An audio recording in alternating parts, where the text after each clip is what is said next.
Like, share and subscribe. The meaning of different wedding flowers. If you plan to walk down the aisle anytime soon, you should be aware that the flowers you carry might say more than you intended.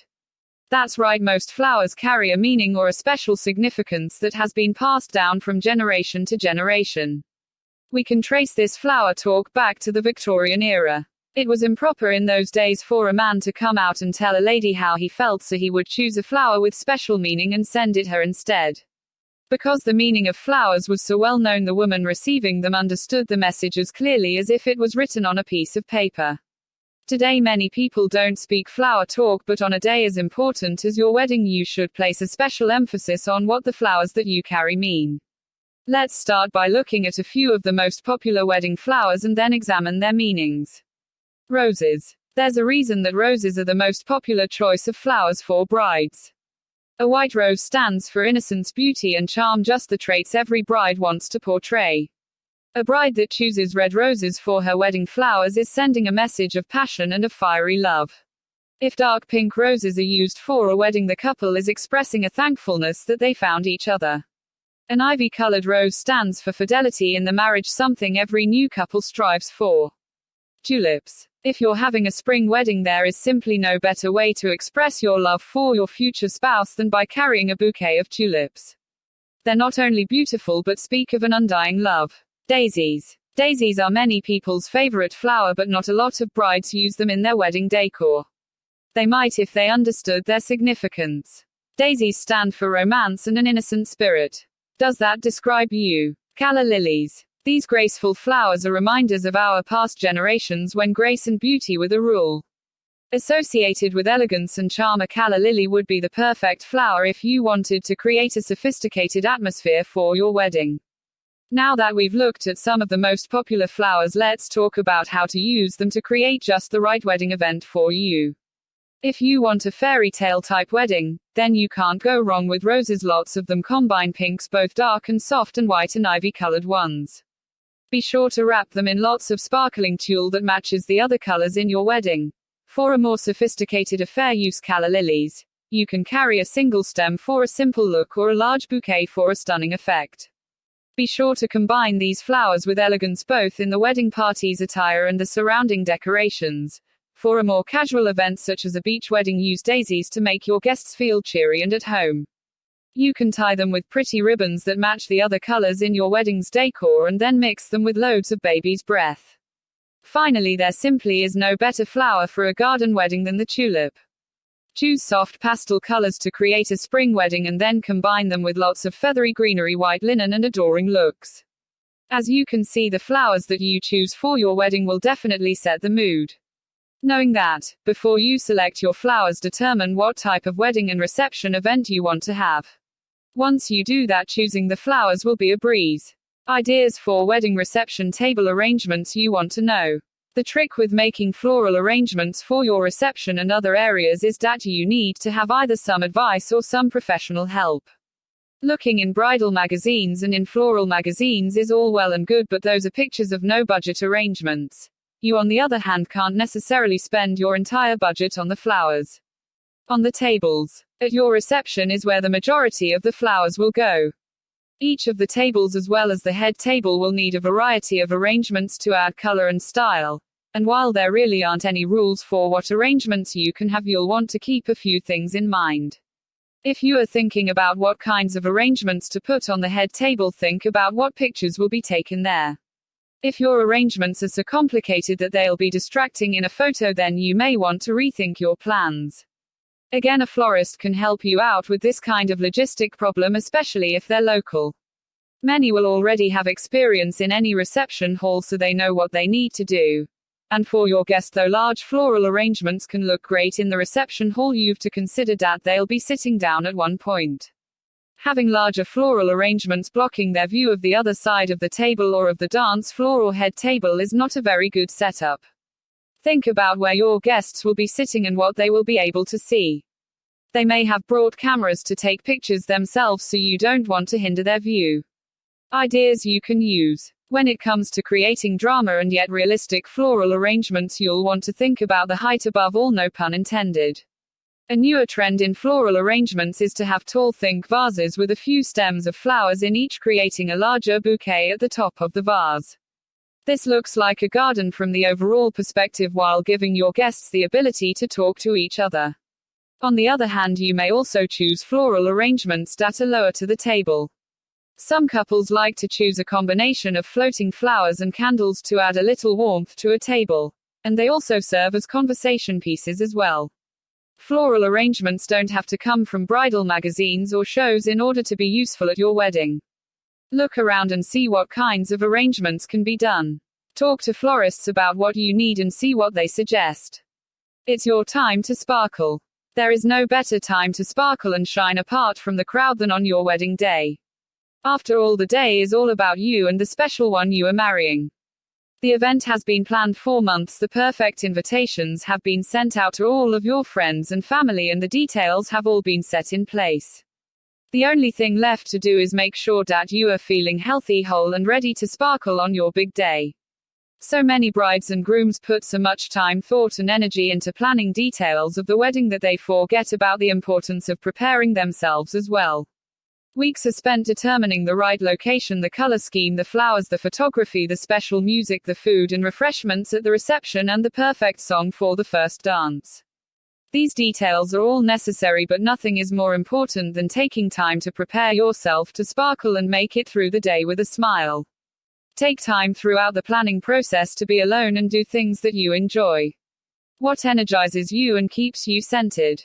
Whether it is making time for exercise each day or signing up for a relaxing massage, make sure you keep yourself restful and excited.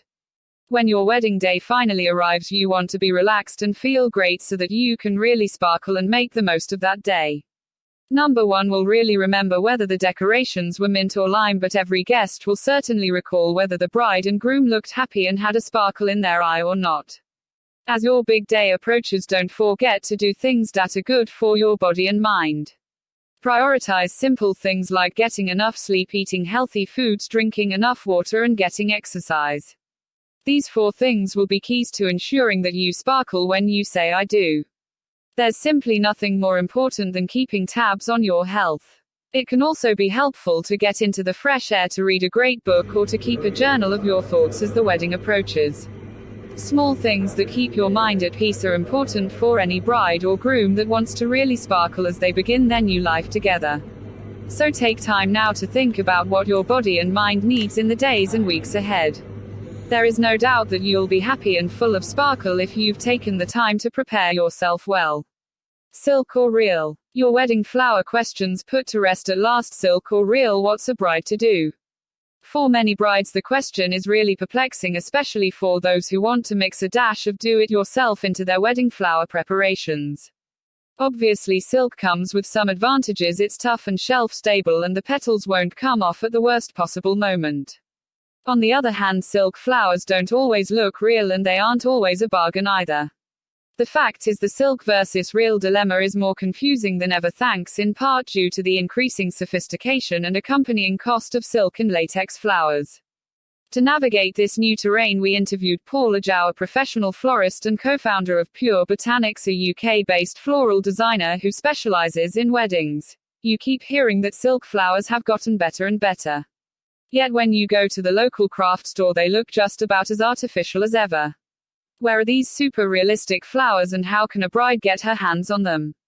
It's true that artificial flowers have improved, but the quality varies widely from brand to brand. In addition to craft stores, take a look at which brands your local florists are using. After all, their reputation depends on delivering a beautiful result. Also, they might be able to order in artificial flowers for you, ones that you can't get in the craft stores. One brand with a great reputation that florists use regularly is Sia, which you can find in the UK, US, and Australia. Is it true that artificial flowers photograph poorly? And does that include the high-end latex type? When you take close-ups of artificial flowers, yes, it can be pretty obvious that the flowers aren't real. But this depends a lot on the quality of the artificial flowers you've used. Remember that any shiny surfaces may cause the camera flash to bounce, which looks pretty unnatural for flowers.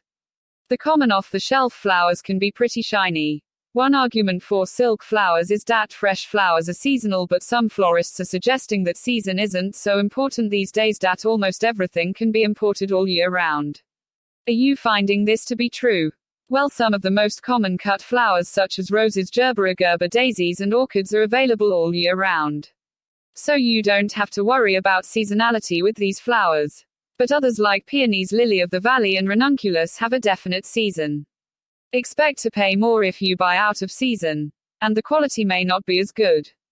Just to illustrate how important season can be, a florist we know planned her whole wedding around the very brief time in spring when lily of the valley was in season so she could use fresh.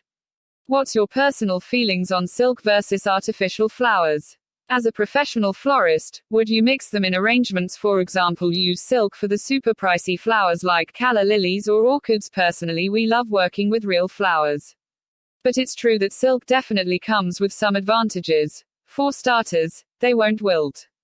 They're a lasting memento of your big day. They're easy to transport if you're getting married abroad. You can prepare them long in advance.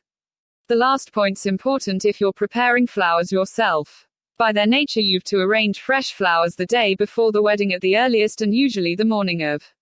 This doesn't leave you much time to switch gears if you aren't happy with the results. On the other hand, you can experiment with and arrange silk flowers weeks in advance. That leaves you plenty of time to relax and pamper yourself in the run-up to your wedding.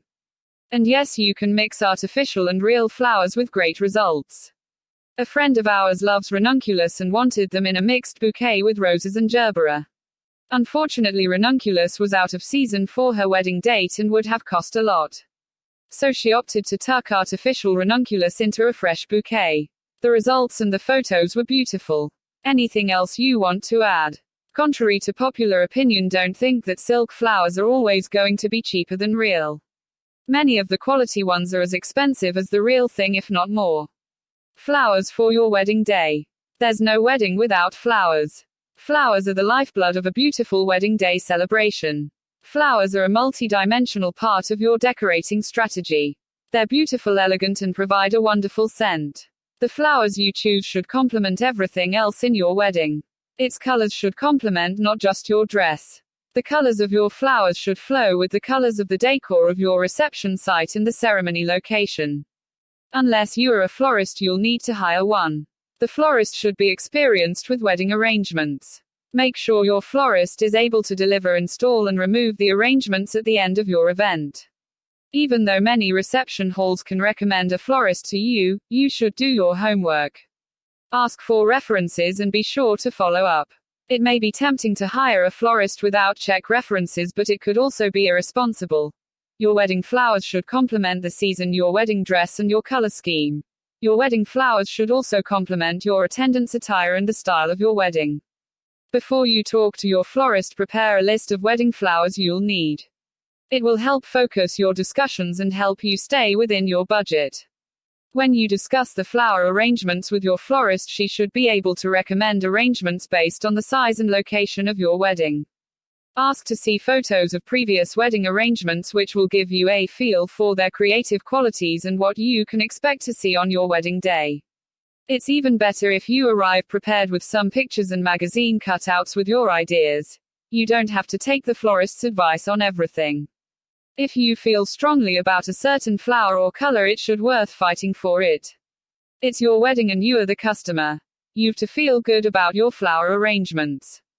Don't know what wedding flowers to choose? Here are some tips. Flowers, herbs, and spices have long been used as a symbol to unite and protect a new union.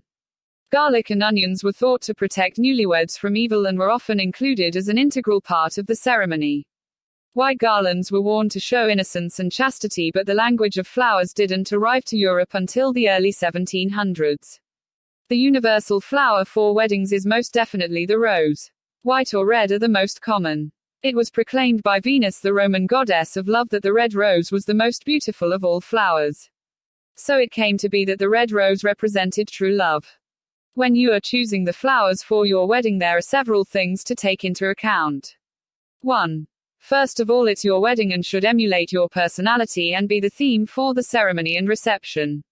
It shouldn't be what your mother always wanted or your bridesmaid's favorite flowers. It's about what you want to.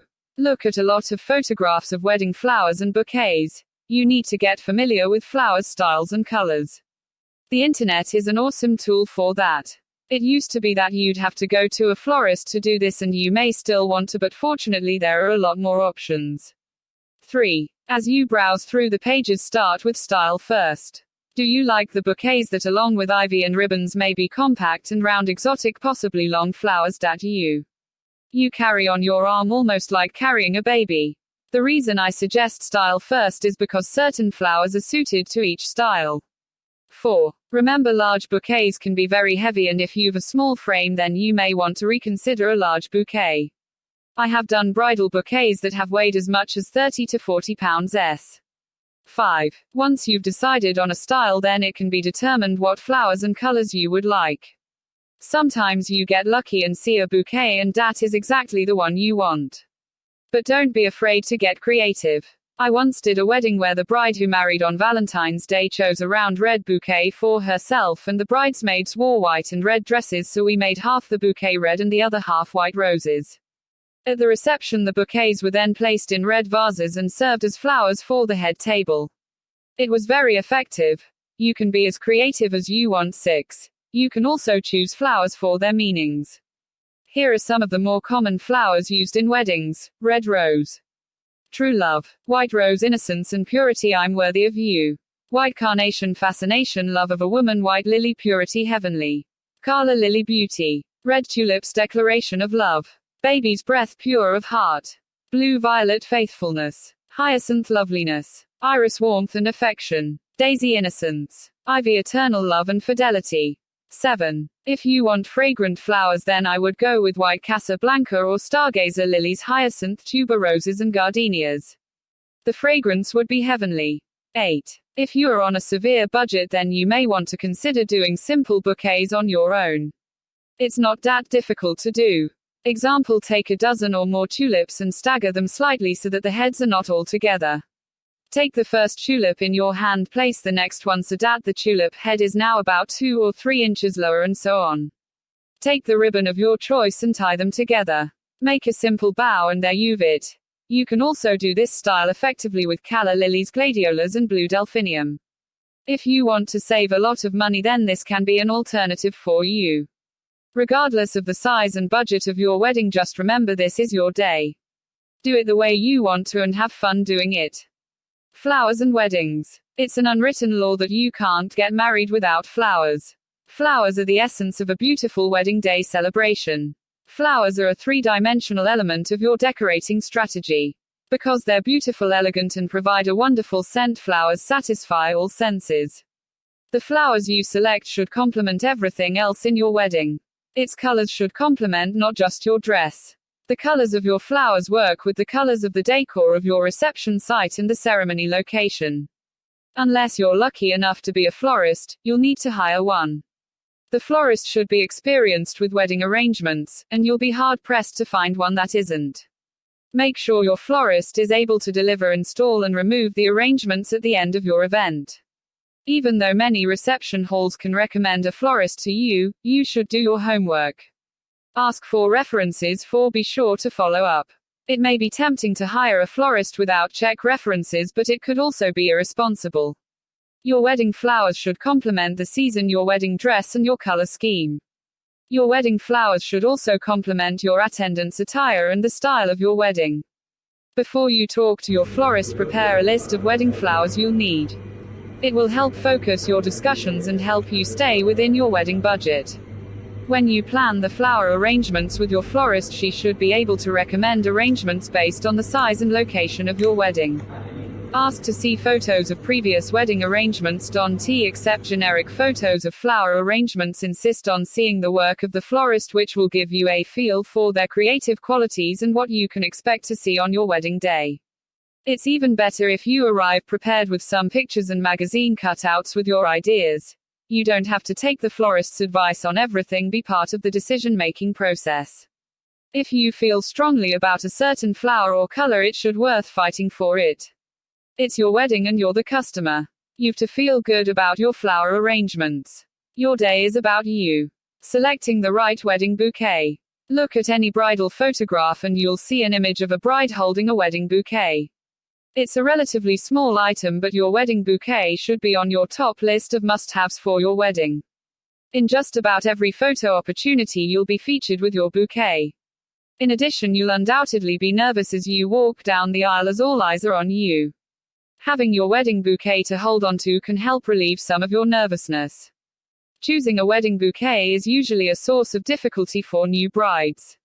When you research what is available, you'll discover there are many flavors of a wedding bouquet.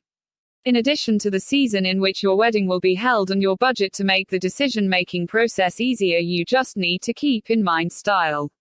The style of your wedding dress and the style of wedding can influence the type of wedding bouquet that's appropriate for you. The most popular styles that brides choose for their wedding bouquet include cascade nosegay, arm bouquet, and hand-tied. As the name implies, a cascade wedding bouquet features a bouquet of flowers that flow from the stem. A cascade wedding bouquet is a very romantic style. Brides with traditional wedding themes often choose a cascade wedding bouquet.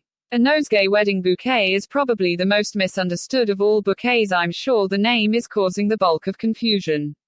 This style of wedding bouquet is actually what's commonly given to someone as a gift.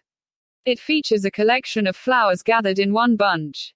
You can customize a nosegay wedding bouquet according to your size. For a more simple approach, a wedding bouquet that you wear on your arm may be more appropriate for you. Bridesmaids commonly wear this wedding bouquet, but brides often choose this style when they want to use a single flower such as a rose. A hand-tied wedding bouquet is similar to an arm bouquet. While an arm bouquet doesn't typically have a stem, a hand-tied wedding bouquet features a long stem that's wrapped in elegant ribbon. The individual who makes the bouquet will usually add lace or some other delicate fabric to the base of the bouquet. When choosing your wedding bouquet, you are not limited to fresh flowers. Silk flowers that are made today are created so that they look very similar to fresh flowers. If you hadn't thought about using silk flowers for your wedding bouquet, you might want to give them a second thought. Not only will you save money, you'll not have to worry about the flowers wilting, and preserving the flowers is a less painful process. The bloom of spring in a daffodil wedding theme. With the bloom of spring in the air, beautiful daffodils raise their heads in triumph of a new season. Choosing daffodils as your wedding theme can also be used to signal the blossoming of a new marriage together. Daffodils come in a variety of colors, although the ones most often seen are in white, yellow, and peach tones. The center portion contains a trumpet-shaped corona surrounded by a ring of 6 larger petals. They make a very striking arrangement both alone or in a grouping of flowers. When planning your daffodil theme wedding, choose items that reflect this interesting flower. Daffodil-shaped cookie favors make a sweet treat to delight guests, while a single daffodil in a bud vase placed before each table setting will brighten your table decor as well as your guests' homes. If you like the idea of making your own favors, try your hand at candy making using daffodil sucker molds. Potted daffodils bought at a garden center can be placed directly on the tables for eye-catching centerpieces, and they'll definitely be less expensive than a flower arrangement. Have each of your attendants take home one of the pots at the end of the evening as a thank you gift. For additional table decor, use a daffodil-shaped punch check scrapbooking suppliers to create your own table confetti. These punched-out shapes can also be used for enhancing other decorations such as pew markers, the guest book, or perhaps a card gift box. Use white and yellow to enhance your theme idea further. For example, you could use white table linens with butter yellow napkins, white tulle draped in front of main tables and secured with large yellow ribbon bows, and clusters of white and yellow balloon bouquets placed throughout the room. All of these will lend an air of spring freshness to your wedding ceremony and reception locations. After all, a new marriage is blooming. 6 amazing accessories for your Cinderella or princess wedding. Some elements of the Cinderella wedding are downright obvious: the extra full ball gown, the elbow-length gloves, and let's not forget the pumpkin carriage that's sure to show up somewhere, whether it be the place cards, the centerpieces, or a giant prop piece near the entrance. But with princess weddings, as with any other kind, it's the details that make the difference, and getting those right often brings the bride the most satisfaction. Here are some suggestions for feeling that Cinderella magic right down to your glass-slippered toes. The headband. Number 1 will fall to you for wearing a crystal-studded royal tiara and necklace set. But Cinderella herself wore something a little different. The Disney movie was created in the 50s when headbands were all the rage, and Ella herself seemed especially partial to them. Even on her wedding day she wore a sparkling headband right on the top of her crown in the simple 50s style. A waltz or ballet-length veil sat low on the back of her head, almost at the nape of her neck. Without much difficulty you can still find a rhinestone-studded wedding headband today. The neckwear. Cinderella's choice of neckwear was a little more timeless. Often, you'll see her don a simple one-stranded pearl choker. But it seems that her favorite adornment was the satin ribbon choker, which she wore in racy Nicole Kidman-style black. You might not want to be as daring as Cinderella at your wedding, but the satin choker is fabulous, especially if you can purloin an antique ribbon from a beloved grandmother. Now you're the walking embodiment of elegance, and you have something old covered. The glass slippers. It's common knowledge that you can get dramatic glass slippers, actually vinyl, for your royal stroll down the aisle. But glass slippers come in more casual, comfortable forms as well. Look for the open-toed variety, which give off all that fairy tale spark but leave your tootsies cool when it's time to dance the night away. Sure, Prince Charming might find these less useful as a bridal homing device, but he's already found his princess. The Bluebirds of Happiness. Bluebirds played a major role in Cinderella's rise to the top, yet they usually get short shrift at a princess-theme wedding. Don't forget these perennial symbols of nuptial good luck at yours. A lovely way to include them is to track down a small bluebird keepsake charm or clip you can affix to your garter toasting flutes or bouquet. Hallmark has one that simply glows. There you've it, something blue.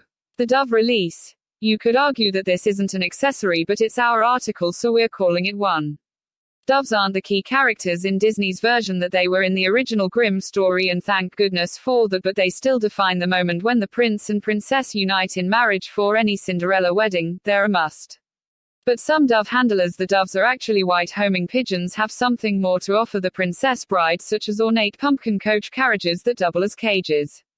These can be placed near the altar for some romantic cooing action, then rolled down the aisle for a dramatic release once you've become husband and wife.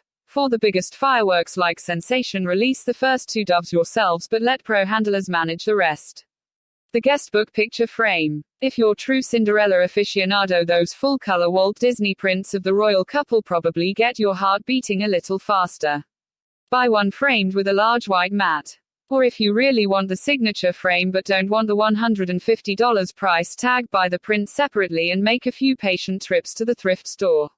At a large one you'll typically find a dizzying sample of frames and mats you can usually get for pocket change. That's quite the return on something you'll love looking at for years. Terms and conditions. Legal notice. The publisher has strived to be as accurate and complete as possible in the creation of this report, notwithstanding the fact that he does not warrant or represent at any time that the contents within are accurate due to the rapidly changing nature of the Internet. While all attempts have been made to verify information provided in this publication, the publisher assumes no responsibility for errors, omissions, or contrary interpretation of the subject matter herein. Any perceived slights of specific persons, peoples, or organizations are unintentional. In practical advice books, like anything else in life, there are no guarantees of income made. Readers are cautioned to rely on their own judgment about their individual circumstances to act accordingly. This book is not intended for use as a source of legal, business, accounting, or financial advice. All readers are advised to seek services of competent professionals in legal, business, accounting, and finance fields. You are encouraged to print this book for easy reading. Don't leave before you press like button below and subscribe to this channel. As a subscriber you will receive a new notifications every time a new video is uploaded. Good luck.